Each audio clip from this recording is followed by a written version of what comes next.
Jane students, I am Dr. Firoz Khan, lecturer of chemistry, ASN Genius Institute.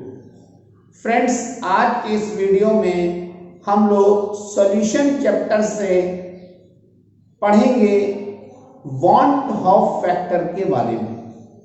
तो आइए हम लोग समझते हैं what is the want Hoff factor. Want Hoff factor जो है बेटा, इसे हम लोग आई से रिप्रेजेंट करते हैं।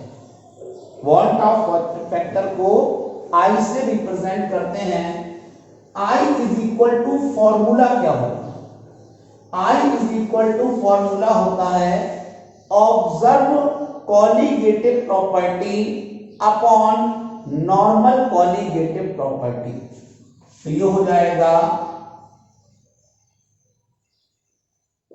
Observe colligative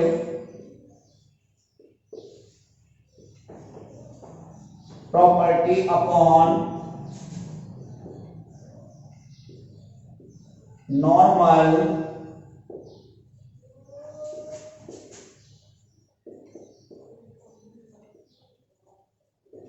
colligative property.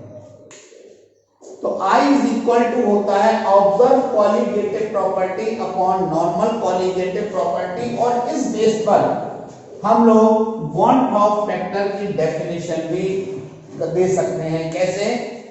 Ratio of the, आपको मालूम ये रेशियो है, ratio of the observe colligative property and normal colligative property is known as want of factor. Ratio of the observed colligative property and normal colligative property is known as want of factor. तो I is equal to formula है observe colligative property upon normal colligative property, और definition बन रही है ratio of the observe colligative property and normal colligative property is known as, हम लोग बोलेंगे want of factor। क्या आप जानते हैं colligative property डायरेक्टली प्रोपोर्शनल होती है नंबर ऑफ पार्टिकल्स की। colligative property is directly proportional to number of particles। तो चलिए हम लोग देखते हैं colligative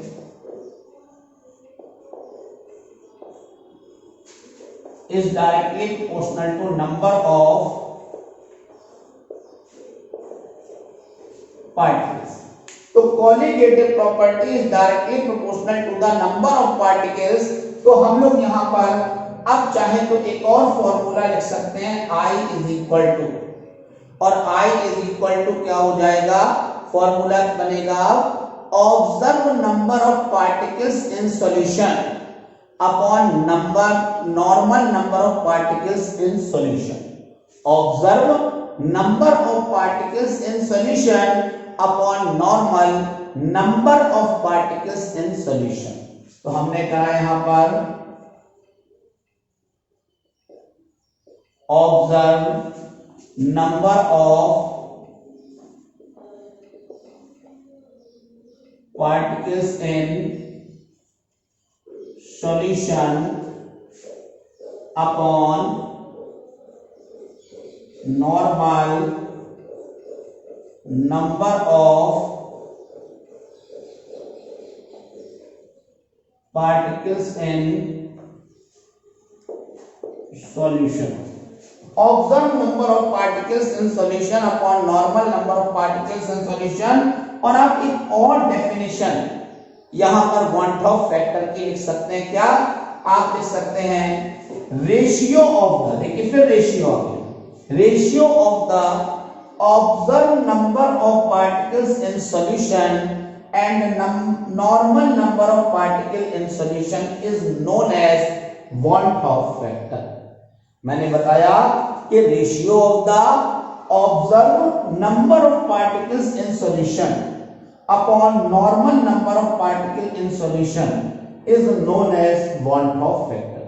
तो वन टॉप फैक्टर की सेकंड डेफिनेशन हो गई कि ratio of the observe number of particle in solution and normal number of particle in solution is known as van't Hoff factor. क्या आप जानते हैं कॉलीगेटिव प्रॉपर्टी जो है वो मॉलिक्यूलर मास के इनवर्सली प्रोपोर्शनल। कॉलीगेटिव प्रॉपर्टी जो है, कॉलीगेटिव प्रॉपर्टी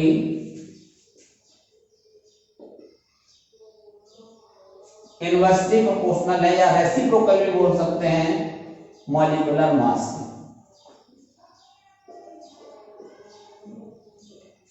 ये हो। और अब चाहे तो आप वन टॉप फैक्टर को एक और फॉर्मूले से डिफाइन कर सकते हैं।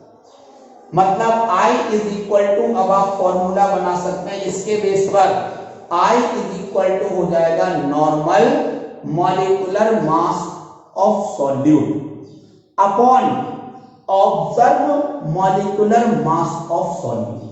तो हम लोग लिखेंगे I is equal to normal molecular mass of solute upon observed molecular mass of solute। और हम लोग एक थर्ड डेफिनेशन यहां पर और बना सकते हैं। क्या हो जाएगा? Ratio of the normal molecular mass of solute and observed molecular mass of solute is known as one top factor। Ratio of the normal molecular mass of solute and observed molecular mass of solute is known as one top factor। क्या आप जानते हैं हम ये जो one Hoff factor I है ये किसे शो करता है? वन टॉप फैक्टर I जो है वो याद रखना है एसोसिएशन और डिसोसिएशन को शो करता है। ये एसोसिएशन और डिसोसिएशन का मेजरमेंट है one Hoff factor I। One Hoff factor I जो है वो डिफरेंट फॉर्मूलेस पर भी अप्लाई किया जा सकता है, डिफरेंट फॉर्मूलास पर भी आप इसे अप्लाई कर सकते हैं। कैसे मैं आपको बता रहा हूं। यहां पर स्पेस कम है इसलिए हम यहां पे थोड़ा सा देते हैं और यहां पर भी शायद, और यहां पर वन टॉप फैक्टर I के बारे में बता रहा हूं। जैसे एलिवेशन इन बॉइलिंग पॉइंट का जो फॉर्मूला है और वो है delta TV is equal to I into KV into molarity. आप इस फॉर्मूले पर चाहें तो वन टॉप फैक्टर देखिए अप्लाई करिए। एलिवेशन इन बॉइलिंग पॉइंट की कंडीशन में आप वन टॉप फैक्टर को कैसे अप्लाई कर रहे हैं? Delta TV is equal to I into KV into molarity. यहाँ स्मॉल m जो है वो मोलैरिटी, केवी आप जानते हैं मोलर एलिवेशन कांस्टेंट। तो यहाँ पर डेल्टा टीवी क्या है? एलिवेशन इन बॉइलिंग पॉइंट है। Delta TV is elevation in boiling point and Kv is molar elevation constant and small m is molarity और I तो आप जानते हैं वन टॉप फैक्टर। आप चाहें तो यही formula depression in freezing point की कंडीशन में भी लगा सकते हैं। कैसे? Delta Tf is equal to I into Kf into small m। ये भी एक फॉर्मूला आपके सामने है। यहां पर डेल्टा टीएफ क्या है? Depression in freezing point. यहां पर केएफ क्या है?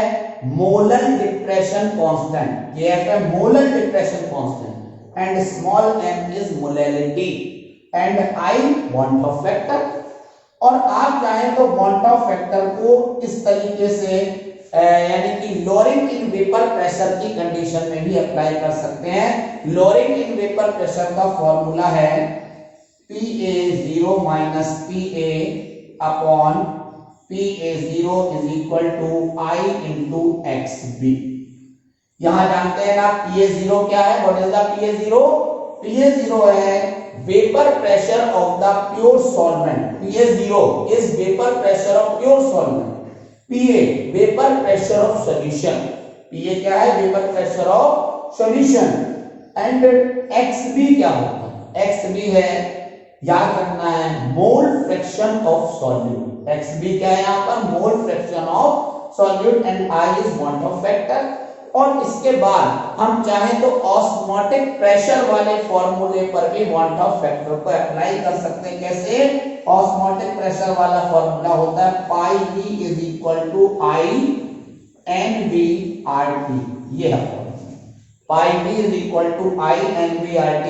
तो हम क्या कर सकते हैं, इसको हम यहां पर ऐसे कर सकते हैं कि पाई इज इक्वल टू चाहे तो I NV/V/RT, ये लिख सकते हैं। क्या जानते हैं, यहां पर N कहलाता है, NV कहलाता है number of moles of solute, NV क्या है, number of moles of solute, and V is volume in litre, number of moles of solute, NV है number of moles of solute, and V is volume in litre. तो आप चाहें तो ये मोल पर litre की जगह आप चाहें तो कॉन्सेंट्रेशन भी लिख सकते हैं, ये मोल है, ये लीटर है, तो मोल पर लीटर की जगह आप कॉन्सेंट्रेशन लिख सकते हैं। कॉन्सेंट्रेशन को हम लोग मोलैरिटी भी कहते हैं, जो मोल पर लीटर में कॉन्सेंट्रेशन होती है उसे मोलैरिटी भी कह सकते हैं।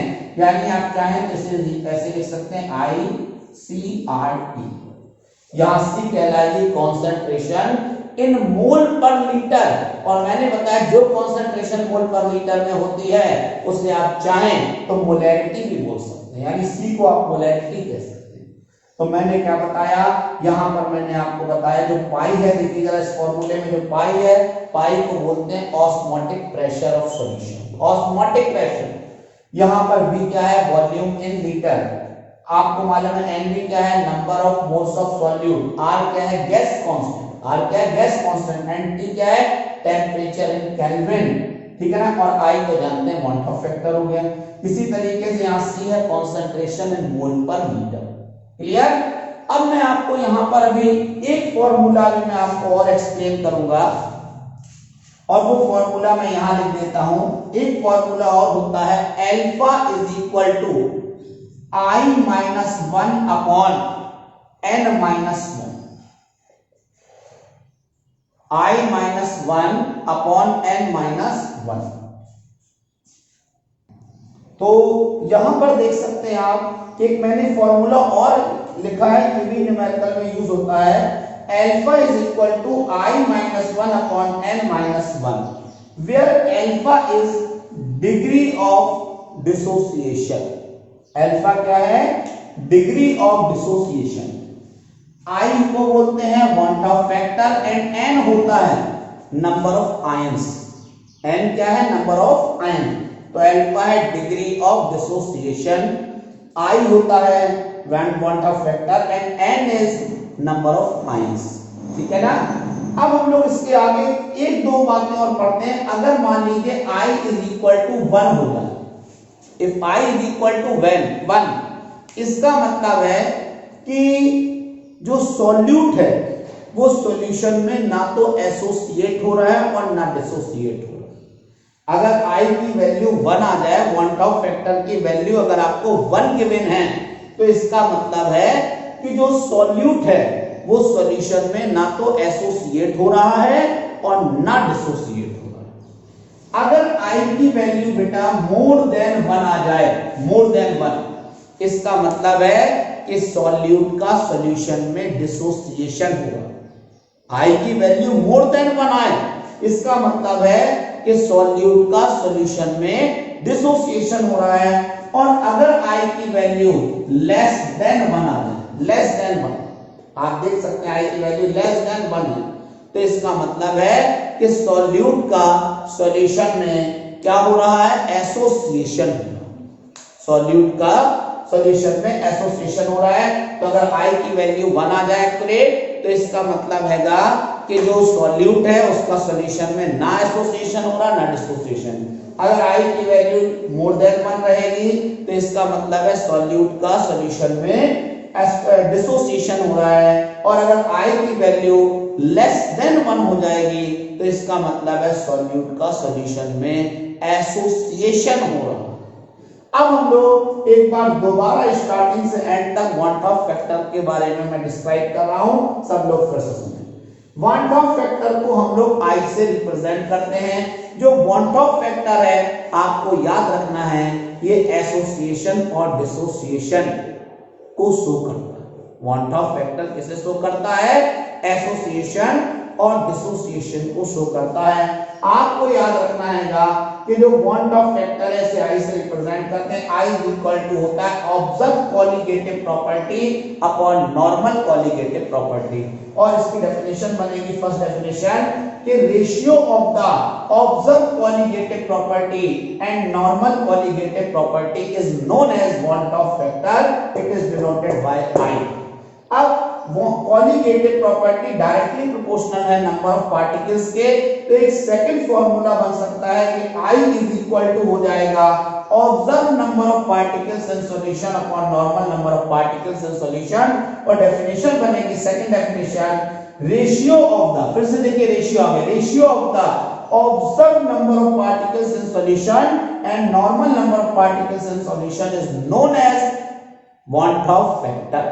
और हमें मालूम है कि कॉलिगेटिव प्रॉपर्टी इनवर्सली प्रोपोर्शनल होती है मॉलिक्यूलर मास की, तो हम लोग चाहें तो एक थर्ड डेफिनेशन भी यहां पर बना सकते हैं, I is equal to normal molecular mass of solute upon observe molecular mass of solute. और डेफिनेशन बनेगी ratio of the normal molecular mass of solute upon observe molecular mass of solute is known as van't Hoff factor.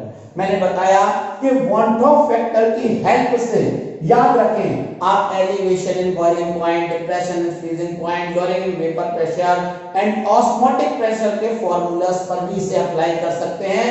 तो elevation in boiling point का formula है delta TV is equal to I KV into molarity. Delta TV is elevation in boiling point, KV is molar elevation constant and small m is molarity.